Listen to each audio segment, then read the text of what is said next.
আমাদের জীবনে আমরা যখনই ভুল করি, বিভিন্ন সময় আমরা ভুল করি, যখনই আমরা ভুল করি একটু সময় নিয়ে আমাদের একটু চিন্তা করা দরকার।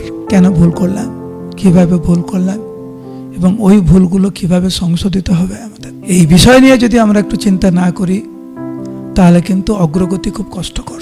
তো প্রভুপাদ এখানে খুব সুন্দর করে বর্ণনা করেছেন যে কিভাবে প্রভুপাদ চিন্তা করেছেন আমাদেরকে শিক্ষা দেওয়ার জন্য ভক্তরা কেমন ভাবা উচিত, কেমন চিন্তা করা উচিত। মাঝে মাঝে নির্জনে আমাদের চিন্তা করা দরকার। একা একা হাঁটতে বেরিয়ে যান, ঘরে মাঝে মাঝে একা থেকে চিন্তা করুন। যদি বনে জঙ্গলে পাহাড়ে যদি হাঁটার সুযোগ পান বেরিয়ে পড়ুন।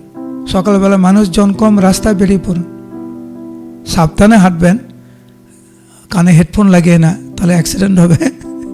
উদ্দেশ্য হচ্ছে কি, নিজেকে একটু সময় দিন, একটু ভাবুন। প্রভুপাদ যেভাবে লিখেছেন, বৃন্দাবন ধামে আমি বসে আছি একা, এ ভাবনা মধ্যে মধ্যে দেয় মোরে দেখা।